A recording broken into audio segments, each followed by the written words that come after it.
Good evening, students. Good evening, sir. I'll continue from echo of the sound. We know what is sound and how it produce. हमने देखा sound क्या है और sound कैसे produce होता है. अभी की बात को ध्यान से सुनेंगे तब समझ में आएगा.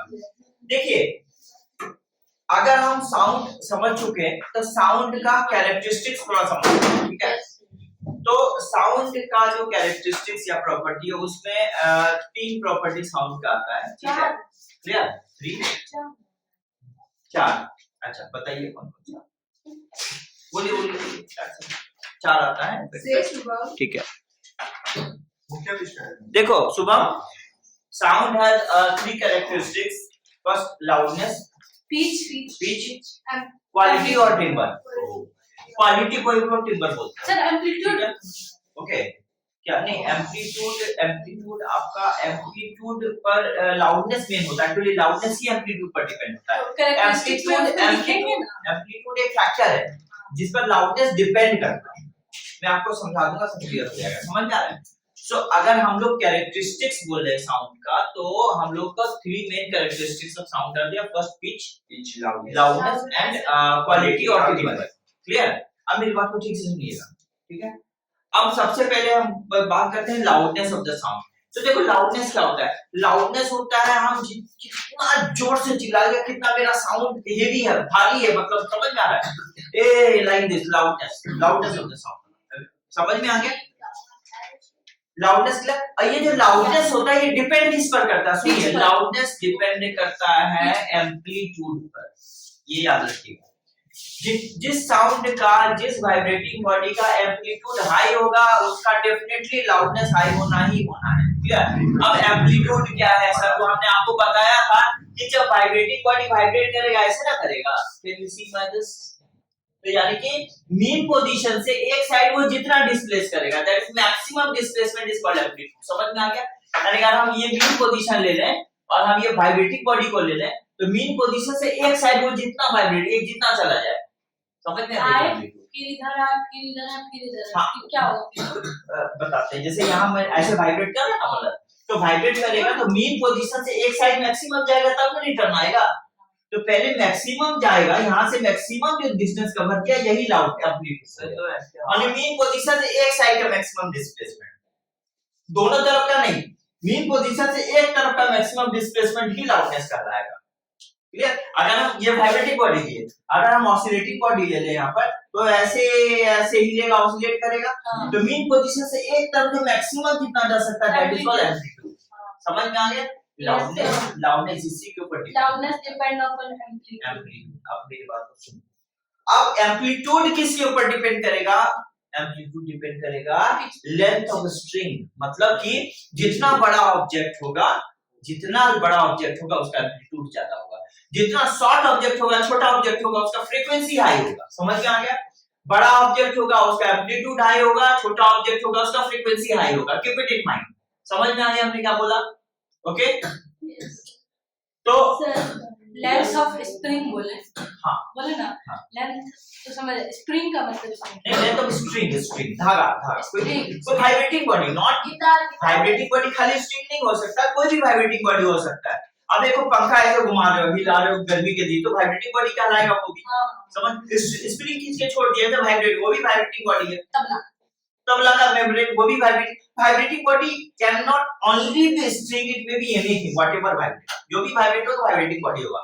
पर जो भी वाइब्रेटिंग बॉडी होगा, अगर मान लो वो बड़ा है, एरिया वाइज बड़ा है या लेंथ बड़ा है, तो समझो उसका एम्पलीट्यूड बड़ा होगा.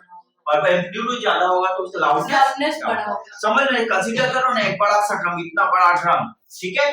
कितना हाई एम्पलीट्यूड होगा, मारो दम करके साउंड निकलता है. देखते हो कितना हाई एम्पलीट्यूड है. एक उससे और छोटा ले लो और उसमें मारो थोड़ा कम निकलेगा. तो इमेजिन, तो जितना बड़ा बॉडी होगा उस बड़े बॉडी का लेंथ ज्यादा होगा या बॉडी बड़ा होगा, उसका एम्पलीट्यूड हाई होना ही होना है. अगर एम्पलीट्यूड हाई होगा तो लाउडनेस. तो समझ में आ गया दिव्या? Are you sleeping? समझ में आ गया? तो जब बॉडी का एम्पलीट्यूड, इसका बात करते हैं तेजस, क्लियर? तो जब बॉडी का हम लोग लाउडनेस का बात करते हैं, किस पर डिपेंड करता है? एम्पलीट्यूड. एम्पलीट्यूड किस पर डिपेंड करता है? Strength of vibrating body, breadth of height, समझ में आ गया? जितना बड़ा होगा एम्पलीट्यूड हाई होगा। Have you got it? Yes, sir. ठीक है। तो पहला हम लोग क्वालिटी क्या बोलेंगे? एम्पलीट्यूड, ठीक है। फर्स्ट नहीं सॉरी लाउडनेस। तो characteristics of sound, characteristics of sound. तो अगर हम कैरेक्टरिस्टिक्स बताएं, हम एक एक करके सारा कैरेक्टरिस्टिक्स बताएंगे। फर्स्ट हो गया हमारा लाउडनेस, लाउडनेस, ठीक है, क्लियर। सेकंड हो गया पिच, थर्ड हो गया क्वालिटी और टिम्बर। जितना सॉफ्ट है जितना भारी है वो। मैं आपको टिम्बर भी बताऊंगा, सब बताऊंगा एक एक करके। मेरा एक्सप्लेनेशन सुनोगे ना तो मैं बता रहा हूँ कि अभी बहुत सारा ऐसा वर्ड यूज करूंगा, बहुत सारा ऐसा वर्ड यूज करूंगा कि सुनोगे तो बहुत कुछ याद होगा, पर सुनोगे तब ना होगा, समझना पड़ेगा, हर एक टर्म को समझना पड़ेगा। हाँ, क्वालिटी बता सब बता, स्टेप बाय स्टेप आएंगे। I will explain each and everything, step by step आएंगे, हम सब एक्सप्लेन कर देंगे, ठीक है। तो सबसे पहले मैंने आपको लाउडनेस बताया था, यस, सबसे पहले मैंने आपको लाउडनेस बताया था। लाउडनेस क्या होता है? लाउडनेस डिपेंडेंट एनर्जी, ठीक है, क्लियर। तो लाउडनेस अगर बॉडी का ज्यादा होगा तो समझ लेना the body carries high energy, ज्यादा एनर्जी कैरी करेगा, ठीक है, क्लियर। सो लाउडनेस, तो लाउडनेस तो हम शॉर्टली दिखा देते हैं। लाउडनेस क्या होता है? इट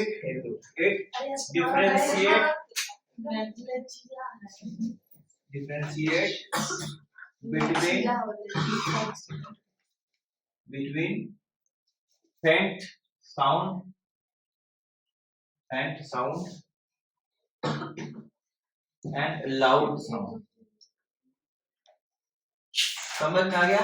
यानी कि ये किसके बीच में डिफरेंशिएट करता है? एक धीमा सा आवाज, अगर हम एक आवाज ऐसे बोले हेलो और एक बार बोले हेलो, तो दोनों में डिफरेंस क्या होगा? एक फेंट साउंड है ना, वो तो मधुर स्वर का है, और ये क्या लाउड साउंड का, जोर से हमने बोला। तो ये जो आपका प्रॉपर्टी होगा, ये तो लाउडनेस से ना पता चला कौन सा ज्यादा लाउड है। उसके बाद हमारा आ जाता है नेक्स्ट, अच्छा ये हमने बताया। अब फैक्टर हम बता दें कि जिस पर लाउडनेस डिपेंड करता है। Factor on which loudness of sound depend, depend. देखिए फर्स्ट सबसे पहले amplitude of vibrating body, amplitude of vibrating body,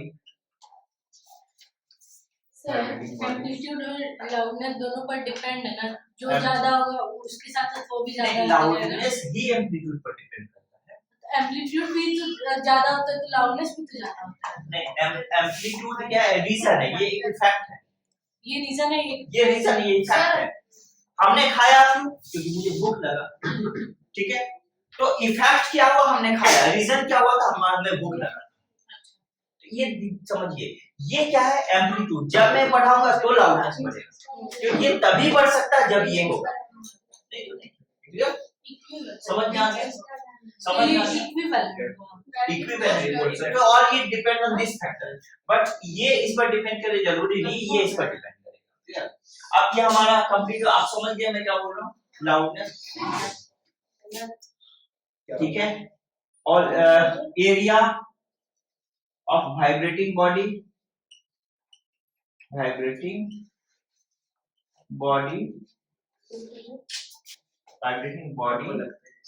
और लेंथ,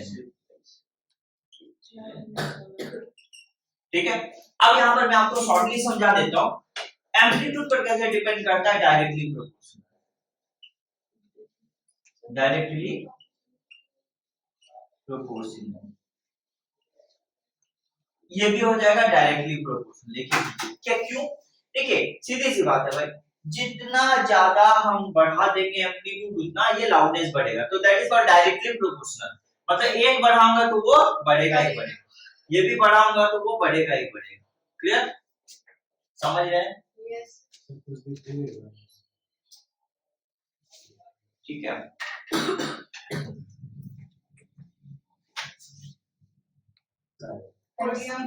ओके क्लियर? समझ में आ रहा? समझ में आ रहा? ये समझ में आ रहा है? Yes, sir. अच्छा चलो इसको मिटा देते हैं। ये भी नहीं कर लोग अभी से मके दिए जाए क्या? मिटा दो ऊपर से। चला चलो ये हमने आपको बता दिया, ये मिटा दूं। चलो यस ये हमारा काम है, मैंने नहीं ठीक है। अब हमारा Pitch. सेकेंड वाला पार्ट पिच, ठीक है। देखिए अब हम बताते हैं पिच, अब हम बता रहे पिच। फैक्टर्स अफेक्टिंग पिच बदलने। हाँ पहले हम आपको पिच बता रहे होता क्या, ठीक है। लाउडनेस हमने बोला भारी sound, loud sound, heavy sound, समझ। जैसे सिंग का जो जैसे मतलब लायन का होता है रोरिंग, वो क्या होता है, वो हेवी लाउड साउंड होता है। वो स्वीट साउंड में नहीं बात करता है, कैसे हुआ और तुमको मानना है, ऐसे नहीं बात करता है। वो हेवी साउंड, रोरिंग बहुत हेवी होता है ना। That is the sound of the, that is called loud sound, clear. पर अगर हम ये बात करें कि पिच का बात करें तो पिच मतलब होता है एकदम पतला मधुर स्वीट साउंड, जैसे लड़की जैसे पिच। मधुर। समझ में आ गया? अब मेरी बात करें, अब ये जो पिच है, पिच जिस पर डिपेंड करता है that is called frequency, not loudness. वो आप बोलेगा, हम आपको बोलते फ्रीक्वेंसी। हां पिच डिपेंड ऑन फ्रीक्वेंसी। या फ्रीक्वेंसी क्या होता है, number of vibration in 1 second, यानी 1 सेकंड में बॉडी जितना वाइब्रेट कर जाए दैट इज कॉल्ड फ्रीक्वेंसी। तो ये किस पर डिपेंड करेगा, फ्रीक्वेंसी डिपेंड करता है, जो वाइब्रेट करता है वो स्मूथ जो उसका वॉइस होता है उसको पिच ही बोलेंगे। हां पिच बोलते हैं। पिच मतलब क्या होता है, स्वीट साउंड, स्वीट साउंड, पतला सा साउंड, ठीक है। तो हम अगर सेकंड लिखते हैं पिच, ठीक है। तो ये क्या होता है, pitch is the characteristics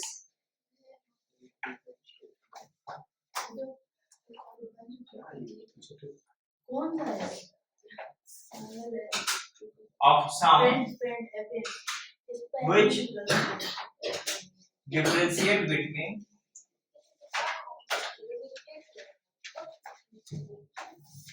sir अगर पिच है तो आवाज कैसा होगा?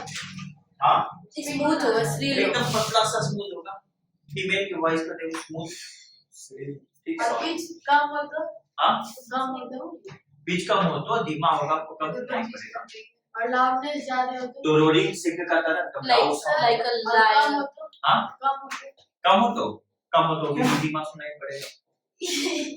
Clear? Now, see the characteristics of sound which differentiate between Characteristics of sound के बाद क्या लिखते हैं? which differentiate differentiate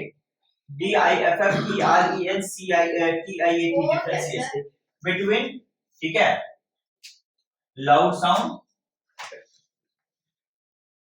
नहीं, loud sound and shrill sound।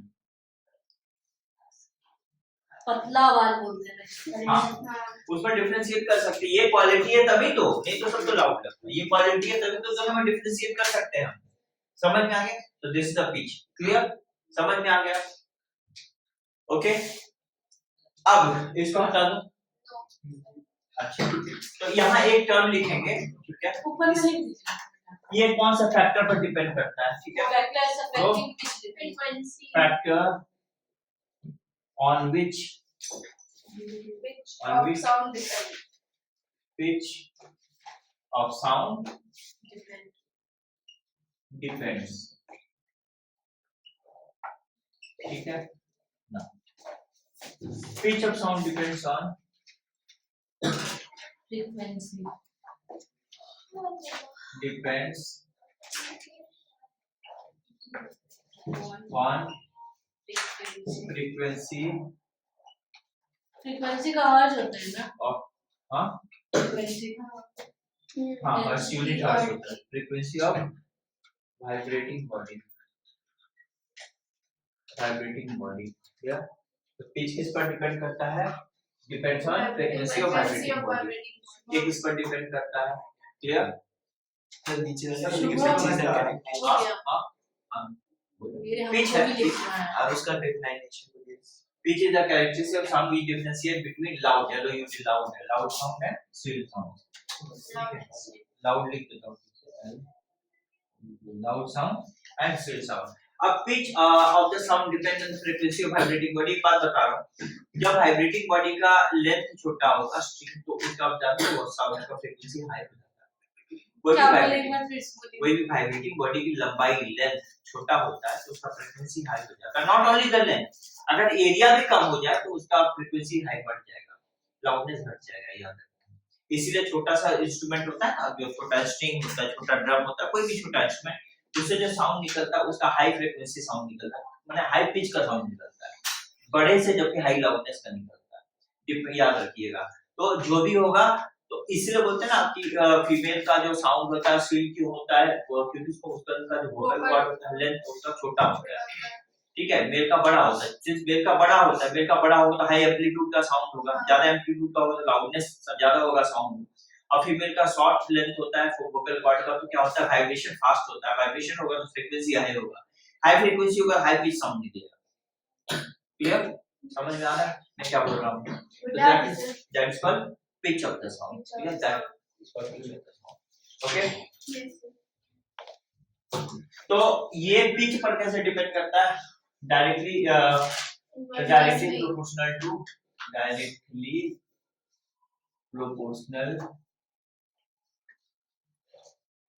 Proportional, ठीक है, डायरेक्टली प्रोपोर्शनल टू पिच, मतलब डायरेक्टली प्रोपोर्शनल टू फ्रीक्वेंसी लिख सकते हैं, फ्रीक्वेंसी यानी फ्रीक्वेंसी जितना बढ़ाओगे उतना ही ना बढ़ेगा पिच। हाँ तो उसको हमने ब्रैकेट में लिख दिया ताकि ये चीज आपको याद रहे, ठीक है, समझ में आ गया? तो this is what next term is called quality, ठीक है। पिच समझ में आ गया? पिच में किसी को कोई क्वेश्चन? तेजस नहीं, शुभम एनी क्वेश्चन? अभिषेक, शिवम, आपको एवरीवन इज क्लियर? अब हम आगे बढ़े, ठीक है। इसका बाद हमारा आ जाता है क्वालिटी ऑफ सर लाउडनेस हो गया जो भारी आवाज और सॉफ्ट आवाज की तरह। हाँ यस, और पिच हो गया कि जो पतला आवाज और लाउडनेस, ठीक है। और हम तो बता ही दें कि इसमें फैक्टर पे क्या डिपेंड करता है। इसका क्वालिटी आ जाओ, सुनो क्वालिटी क्या होता है। अब हम लोग क्या होता है, सपोज करो कि दो अलग अलग इंस्ट्रूमेंट है, दो म्यूजिकल इंस्ट्रूमेंट। अब हमने ये देखा कि दो म्यूजिकल इंस्ट्रूमेंट है, दोनों का लाउडनेस एक ही है, लाउडनेस क्या है? सेम है, पिच भी एक ही है, ठीक है। तो भी देखना उन दोनों की आवाज में आप डिफरेंशिएट कर सकते हो ना? अच्छा, अब मान लो अभिषेक ने साउंड में बोला वो थोड़ा सा वो जिस लाउडनेस का है, शुभम ने उसी लाउड साउंड में बोला, पर उसका भी फ्रीक्वेंसी वही है साउंड का, इसका भी साउंड का फ्रीक्वेंसी वही है, तो भी तो पता चलता है कि दोनों का साउंड डिफरेंट है। नहीं पता चलता है? तो वो जिस क्वालिटी से पता चलता है, जिस प्रॉपर्टी से पता चलता है, दैट इज कॉल्ड क्वालिटी। और सर क्वालिटी और टिम्बर एक ही है। हाँ, आप क्वालिटी बोलो या टिम्बर, सेम चीज है। बहुत बार क्वालिटी बोलते हैं, बहुत बार टिम्बर। मेरी बात को समझिएगा मैंने क्या बोला। जब दो साउंड प्रोड्यूसिंग सोर्स हो और दोनों सोर्स का एम्पलीट्यूड एक ही हो, एम्पलीट्यूड एक होने के बावजूद, फ्रीक्वेंसी एक होने के बावजूद, अगर दोनों में आप डिफरेंशिएट कर पाओ, तो जिस क्वालिटी से आप डिफरेंशिएट करते हो, जो प्रॉपर्टी ऐसी होती है जो दोनों में डिफरेंशिएट करवा देता है, दैट इज एक्चुअली क्वालिटी होती है। बात समझ में मैंने क्या बोला? यस ठीक है। तो ये हम यहां पर फटाक से लिखेंगे। It is the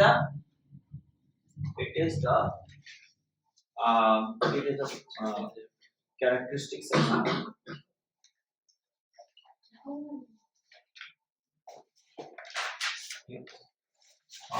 sound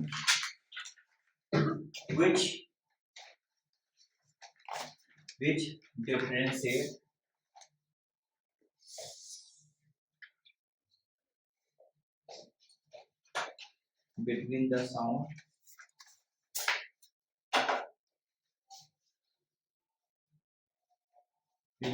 between the sound even have same loudness of sound की बात and same loudness and same loudness है, ये loudness मत, ठीक है, हाँ loudness he, same loudness and, हाँ ठीक है मैंने कुछ काटा नहीं है, बस ये loudness ही लिखा है, same loudness and pitch यानी कि जब दो साउंड ऐसा है जिनका लाउडनेस एक जैसा हो, पिच एक जैसा हो, अगर दोनों एक जैसा हो उसके बावजूद हम दोनों में डिफरेंशिएट कर पाते हैं तो केवल और केवल इसी क्वालिटी की वजह से कर पाते हैं, दैट्स कॉल्ड क्वालिटी और टिम्बर। ये जो लाउडनेस और पिच पर डिपेंड होगा। हां लाउडनेस और पिच पर डिपेंड होगा इस पर, हाँ ये डिपेंड करता है लाउडनेस और पिच पे, दोनों पर डिपेंड करता है। तभी हम लोग नहीं, ये लाउडनेस पिच पर मत बोलना, नो ऊपर मत बोलना, ये आप बोलना it do not depend on loudness of pitch. क्यों बताता हूं मैं, रीजन बताता हूं, क्योंकि लाउडनेस अगर बढ़ा दोगे तो हो सकता है कि पिच कम हो जाए, या अगर फ्रीक्वेंसी बढ़ा दोगे हो सकता है फिर भी तो आवाज से दोनों का अलग होगा। ये जो डिपेंड करेगा, आप आंसर क्या दोगे मैं बताता हूं, this depends on the wave form of the sound, wave form not loudness pitch, wave form बताएंगे हम, यहां लिख देते हैं जिससे आपको इजी पड़े। क्लियर बेटा, तो इसको यस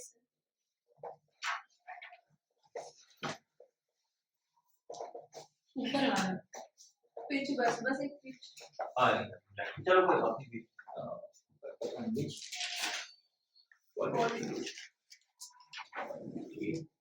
ये क्वालिटी है, ठीक है, ए है, ठीक है sir.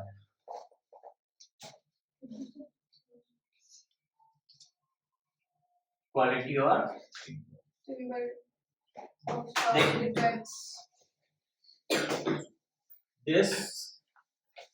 this depend on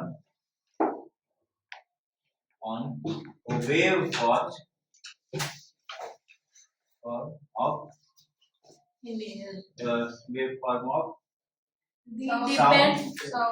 This depend on Sound. frequency and sound. from sir इसका मतलब तो नहीं है, तो फिर से एक बार musical नहीं समझा। instrument or any source of sound, any source of sound। देखो ये जो साउंड, ये जो है ना क्वालिटी या टिम्बर, ये डिपेंड करता है वेव फॉर्म पर, मतलब वो जो साउंड आ रही है आपके पास उसका जो क्वालिटी, मतलब उसका जो वेव है, तरंग जिसको हिंदी में बोलते हैं वेव, ठीक है, उसका नेचर क्या है, किस टाइप का वेव आप रिसीव कर रहे हैं, that is actually wave form, उस पर डिपेंड करता है। और ये जो होता है ये कहीं से आ सकता है, म्यूजिकल इंस्ट्रूमेंट से साउंड आ सकता है, या कोई भी साउंड प्रोड्यूसिंग सोर्स से आ सकता है, but that depend on wave. या आंसर देंगे, दिस डिपेंड ऑन वेव। मुझे पूछिए अगर आप लोगों को कोई डाउट हो रहा है, इज इट ओके, ठीक है, समझ। अब देखो, अब हो सकता है कि दो साउंड प्रोड्यूसिंग सोर्स को सेम लाउडनेस हो, सेम में, पर जानते हो वेव फॉर्म तो डेफिनेटली डिफरेंट होगा, तभी हम दोनों में पता कर सकते हैं। वही तो आवाज से पता कैसे करेंगे, that is due to quality of timbre. तो ये थर्ड पॉइंट, ठीक है, ओके। आगे शुभम बताए, वो शुभम बताएगा तो हम एक्सप्लेन कर देंगे उसको, first quality. Okay okay student, thank you so much, Thank you, continue sir. Next class.